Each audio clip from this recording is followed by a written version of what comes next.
Coba bangun tidur dicari tahu, aku kok gelisah ya bangun tidur ya? Apa masalah yang sedang aku pikirkan? Dia ada di dalam alam bawah sadar, tapi tidak ada di alam sadar. Harus dicari tahu, karena idealnya manusia bangun tidur itu happy dan badannya sehat. Kalau ada teman-teman bangun tidur was-was, itu ada di alam bawah sadar yang sedang difikirkan. Aku juga gitu, sekali-kali aku itu bangun pagi kok risau ya, apa ya? Kadang susah banget nyarinya guys, karena kan aku cenderung tidak memikirkan masalah ya. Cari, oh mungkin ini, oh mungkin ini. Harus ditemukan kemungkinannya, karena itu harus diperbaiki. Karena kalau nggak lanjut besok pagi. Terus bangun tidur badan sakit-sakit, itu juga problem ya, berarti tidak dalam kondisi bugar walaupun sehat. Karena hidup ini mesti sehat dan bugar. Ya, kalau ada teman-teman yang bangun tidur badannya sakit-sakit, itu harus diselesaikan ya. Itu mesti diselesaikan dengan cara hidup lebih sehat ya. Bangun tidur itu harusnya bugar ya, jadi tidak badannya sakit-sakit ya. Oke, Ustazah kalau puasa Daud 4 hari Jumat apakah harus digandeng sama hari Sabtu sekalian? Puasa Daud boleh di hari Jumat, tapi jangan memulai di hari Jumat. Boleh di hari Jumat, tapi jangan memulai di hari Jumat ya. Boleh di hari Jumat, tapi jangan memulai di hari Jumat. Kalau udah dimulai, nanti kebetulan nyampainya di hari Jumat, nggak apa-apa Jumat sendiri. Bahwa penyakitku 4 tahun gak sembuh, padahal udah baca doa. Mungkin dosaku gede, belum tentu. Mungkin juga karena terlalu beriman, jadi ada ujian. Enggak masalah, enggak usah difikirkan. Yang penting mohon ampun kepada Allah dan jangan lelah untuk berobat dan berdoa. Bapakku sakit 33 tahun. Ada yang bisa mengalahkan masa sakitnya? Enggak ada. Orang tuaku sakit itu 33 tahun. Ya 4 tahun gak keluar rumah karena diabetes. Nanti sakit lagi 5 tahun. Sampai kami tidak digendong oleh bapak setiap kami lahir. Lahir anak pertama sakit 2 tahun. Lahir anak kedua sakit 3 tahun. Udah gede anaknya baru sembuh. Nggak usah putus asa dengan rahmat Allah. Jadi 70 tahun almarhum orang tuaku hidup, separuh hidupnya sakit. Siapa yang bisa ngalahkan itu? Teman-teman masih harus lebih bersyukur kalau baru 4 tahun ya. Ustazah, bolehkah sedekah subuh 1 bulan sekali? Dikumpulkannya setiap subuh. Dikumpulkannya setiap subuh. Subuh, subuh, subuh, subuh, subuh, subuh. Nanti dikasih sebulan sekali nggak masalah ya. Oke gitu ya. Sama dengan kenapa para nabi itu banyak ujian hidupnya. Untuk memberikan contoh kepada kita. Kadang aku berpikir kenapa Rasulullah itu selalu diuji. Dari lahir udah bapak nggak ada, air susu nggak ada, emak meninggal, bapak meninggal, kakek meninggal. Kenapa ujian begitu berat? Padahal bisa aja Allah senangkan Rasulullah. Ternyata Allah ingin memberikan kabar kepada kita sebagai motivasi bagi orang yang beriman. Lah kalau Rasulullah nggak ada masalah hidupnya, kalau kita ada masalah, kita sakit, kita mau contoh siapa? Gitu kan? Sama dengan Nabi Daud. Nabi Daud yang sakit bertahun-tahun sakit ya. Kemudian Nabi Musa yang selalu kelaparan dalam hidupnya. Itu untuk memberikan contoh bagi orang yang beriman. Jadi para nabi itu sebagian Allah susahkan dia supaya contoh bagi kita. Maka kalau ada apa-apa kita ingatnya ke sana aja gitu kan. Sama kayak aku misalnya aku lelah ya. Sekarang ini udah jarang sih lelah ya. Wah ngeri kali nih, lelah nih, aktivitas nih, macam-macam. Halah Rasulullah aja jalan kaki kemana-mana. Ya Rasulullah dakwah itu sampai dihina orang. Aku dakwah nggak sampai dihina orang. Kalaupun ada itu cuma oknum saja. Nah akhirnya itu membuat aku semangat lagi dakwah kayak gitu. Kalau ada teman-temanku bilang, Nel capek nih, kita ceramah terus nih, gimana ini nasib kita nih? Ah, kita tinggal jawab, Rasulullah itu sampai kehilangan anak, kehilangan istri, sampai dibunuh, diancam, dimiskinkan. Itu pengemban dakwah. Masa kita dakwahnya kayak gini gak ada ujiannya sama sekali, kita males kayak gitu. Jadi harus belajar dari situ. Jadi membandingkan diri kita dengan orang yang lebih oke dengan kita. Oh iya, Nabi Ayub yang sakit ya. Ustazah, bolehkah melaksanakan kodo puasa untuk kedua orang tua nggak bisa? Kodo tidak bisa diwakilkan ya. Bolehkah terima hadiah dari seorang laki-laki? Boleh, yang penting tidak ada embel-embel pacaran atau jinsiah. Oke, Ustazah, oke gitu ya teman-teman ya. Bagaimana tanggapan Ustazah dengan cewek yang tomboy? Ketika dia hidup di lingkungan yang banyak laki-lakinya atau di sekolah misalnya dia sekolah SMK atau dia kerja di gudang, dia di pabrik, itu akan otomatis secara gaya dia ikut dengan lingkungannya. Nah, hanya saja itu dibolehkan ketika tidak dia sengaja. Yang tidak boleh itu adalah dia sengaja menomboy-nomboykan diri. Dia sengaja rambutnya pendek, dia sengaja pakai pakaian laki-laki, dia sengaja pakai Levi's laki-laki, dia sengaja pakai perangkat laki-laki, itu yang nggak boleh. Tapi kalau dari karakter, kalau dia terbawa lingkungan, ya lingkungannya cowok semua, nggak mungkin dia melambai-lambai, ya kan? Melambai-lambai dia, itu nggak mungkin. Sama dengan satu orang anak perempuan, hidup di lingkungan 4 orang anak laki-laki. Secara karakter, cara berpikir, kemudian ambisi, kemudian cara berpikir, quantum thinking, quantum learning, pasti dia akan seperti laki-laki. Jadi jiwa maskulinnya lebih tinggi. Karena dalam hidup kita ini ada sifat maskulin, ada sifat feminim. Nah, mana yang lebih tinggi? Ada jenis kelaminnya perempuan tapi lebih tinggi sifat maskulinitasnya. Ada dia laki-laki secara biologis tapi lebih tinggi sifat feminisitasnya. Itu dibolehkan saja dalam agama Islam, tetapi dia tidak menyengaja untuk menjadi tomboy. Kira-kira paham nggak teman-teman? Kira-kira paham nggak? Paham ya teman-teman ya. Perempuan yang hidup dalam tekanan, sifat maskulinitasnya pasti lebih tinggi. Dia pasti ingin lebih mandiri, lebih independen. Ya, dia lebih nggak bergantung sama laki-laki kalau dia hidup dalam tekanan laki-laki.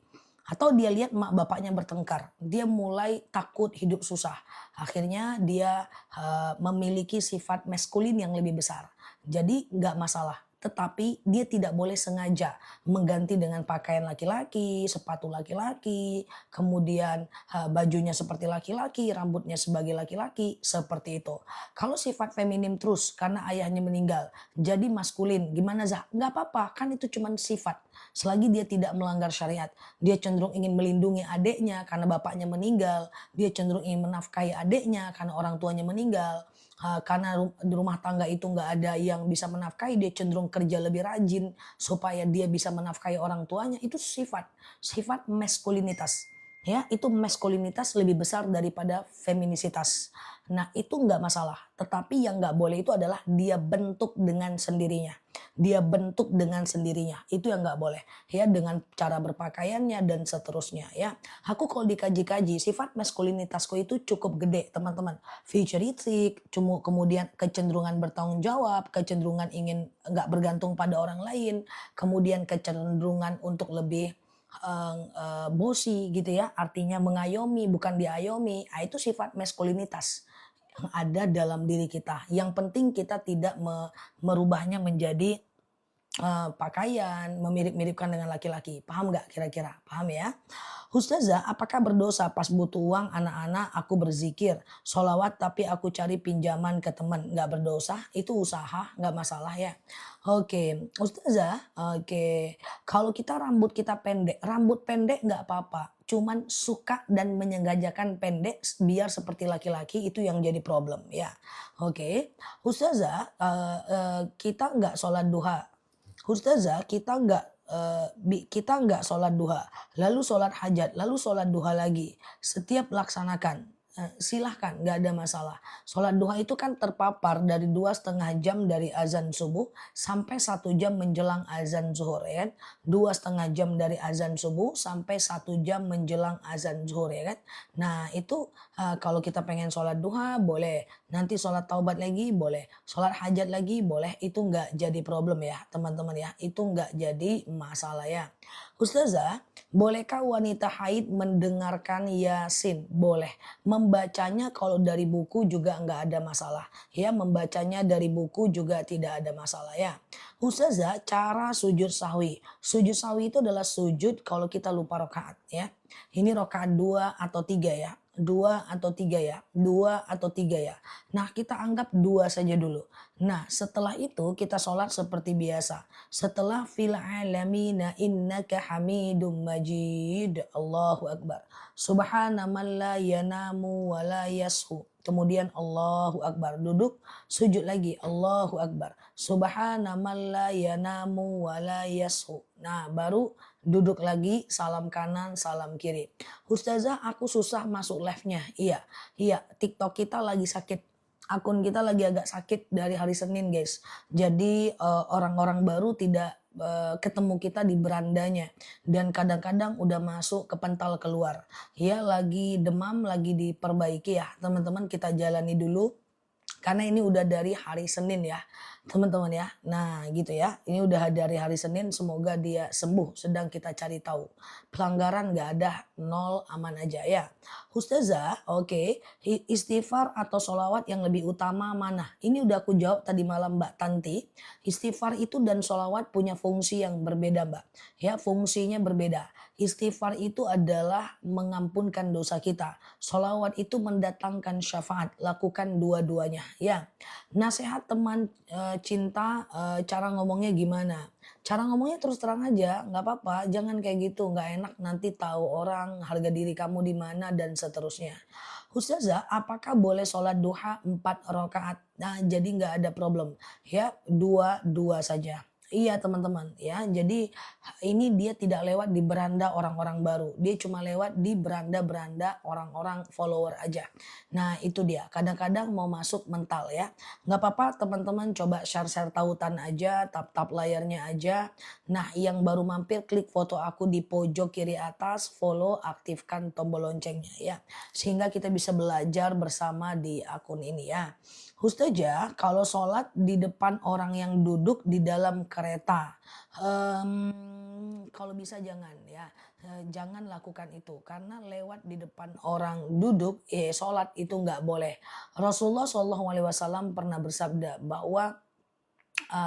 pernah bersabda bahwa andaikan kalian tahu seberapa beratnya dosa orang-orang yang andaikan kalian tahu seberapa beratnya dosa orang-orang yang lewat di depan orang sholat, itu kalian tidak akan mau melewatinya hingga 40 tahun lamanya. Bayangkan, kita lebih mau lagi nunggu 40 tahun daripada kita lewat di depan orang sholat. Saking orang sholat itu tidak boleh kita lewati di depannya ya.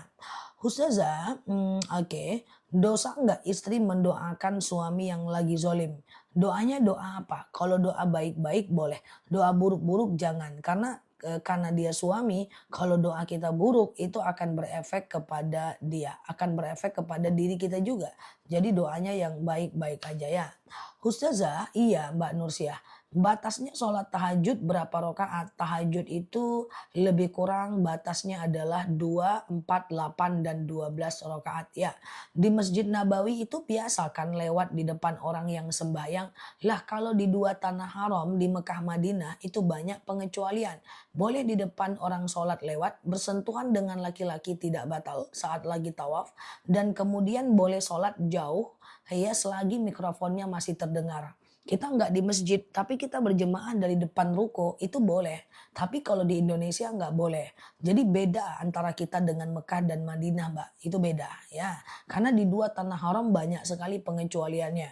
Di tanah haram juga boleh kok sholat tanpa rukun. Saking padatnya berdiri aja sholatnya, nggak pakai ruko. Nggak ada masalah, Mbak. Oke. Ustazah, oke. Kalau 2 rakaat aja sholat taubatnya boleh nggak? Boleh. Iya. Oke, nah sebentar ya. Oke, Ustazah, oke, semobil semua yang bukan muhrim boleh Zah? Boleh Zah, boleh Zah, boleh Zah, boleh Zah, boleh Zah, mana lah? Oke, wallahu alam. Ustazah tolong jelaskan sholat fajar. Katanya beda dengan qobliyah subuh. Oh benar, itu ikhtilaful ulama. Perbedaan pendapat di kalangan ulama. Sebagian mazhab mengatakan sholat fajar itu sebelum azan subuh. Sebagian mengatakan qobliyah itu adalah fajar. Tidak apa-apa Mbak, itu ikhtilaf. Cuma pendapat yang paling kuat, yang masyhur adalah fajar itu adalah qobliyah. Oke. Oke, Ustazah, oke sebentar ya. Bagaimana menyikapi suami yang suka ngomong kasar? Yang pertama kita udah paham karena dia memang kasar.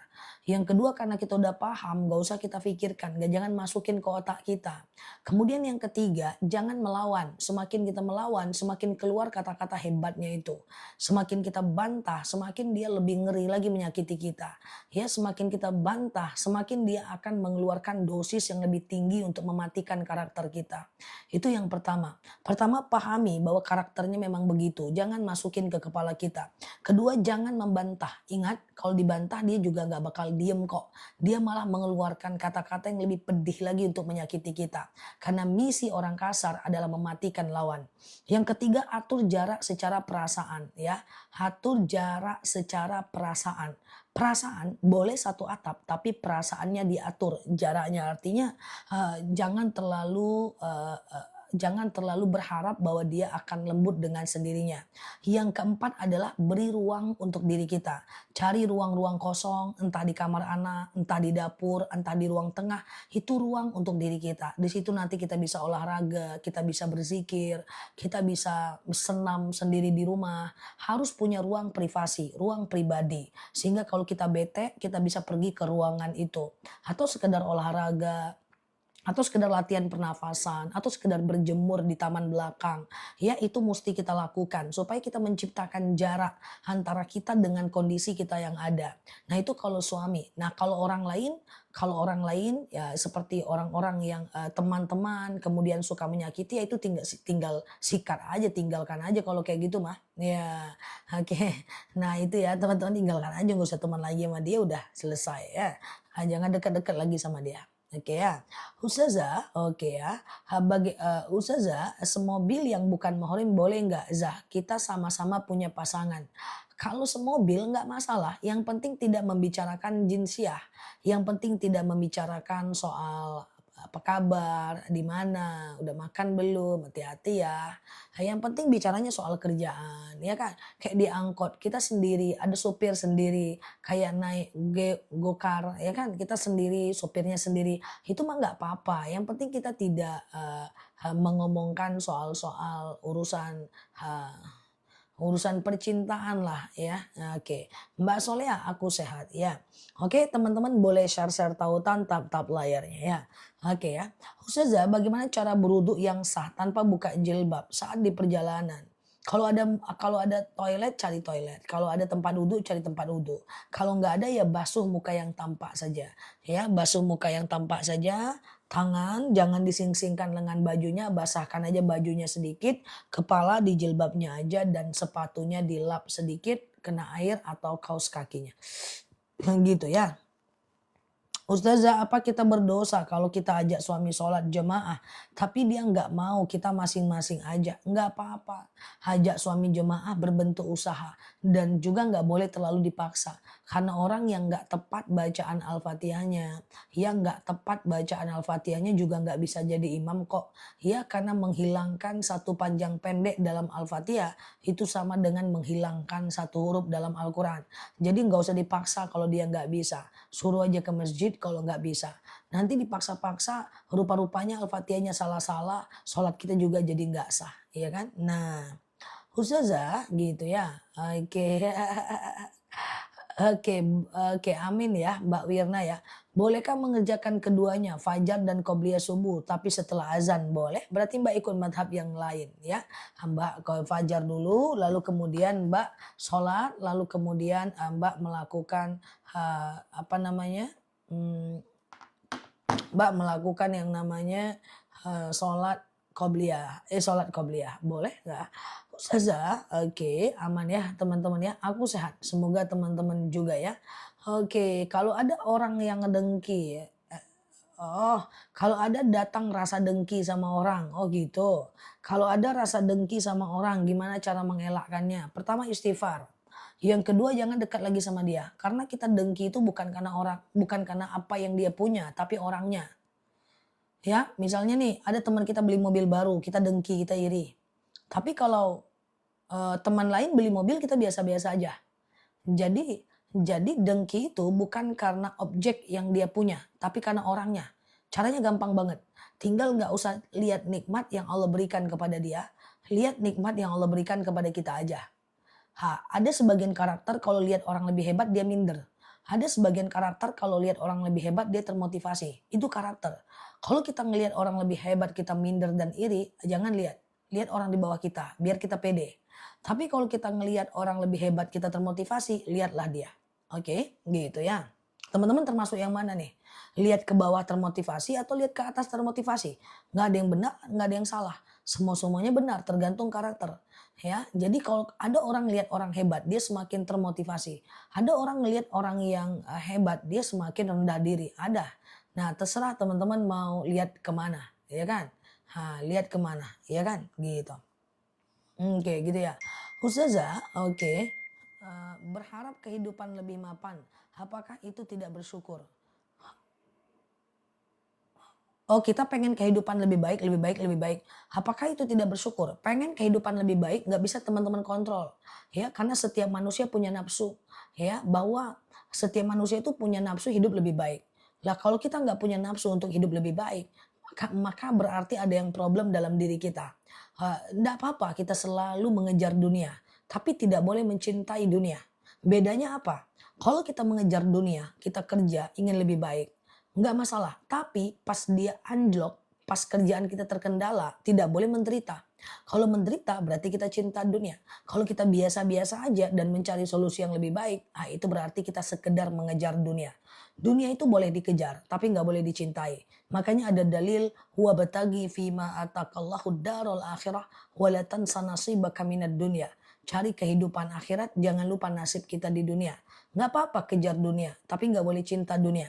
Bedanya apa? Saya ulang lagi. Kalau orang cinta dunia, saat takdirnya nggak baik, nggak berpihak padanya, dia akan stres. Tapi kalau orang sekedar mengejar dunia, ketika takdirnya nggak baik, maka dia akan biasa-biasa aja dan mencari solusi lebih baik.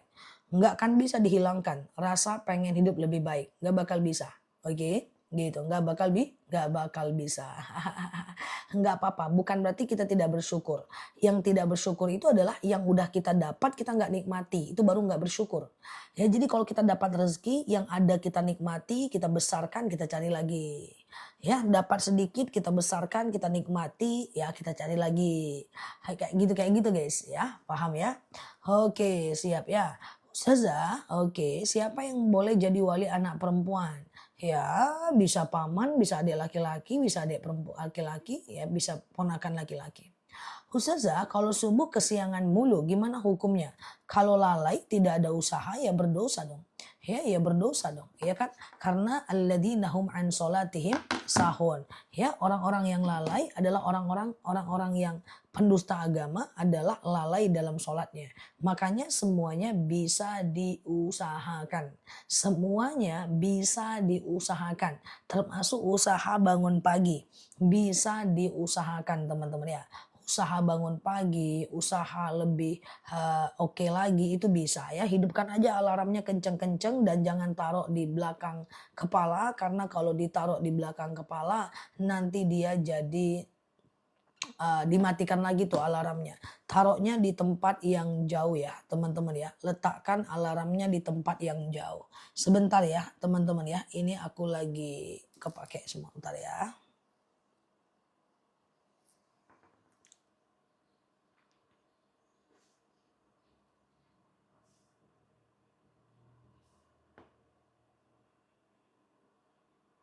Oke. Ya, lanjut ya. Ustazah, bagaimana cara mengirimkan doa untuk orang yang meninggal? Jadi begini, Mbak.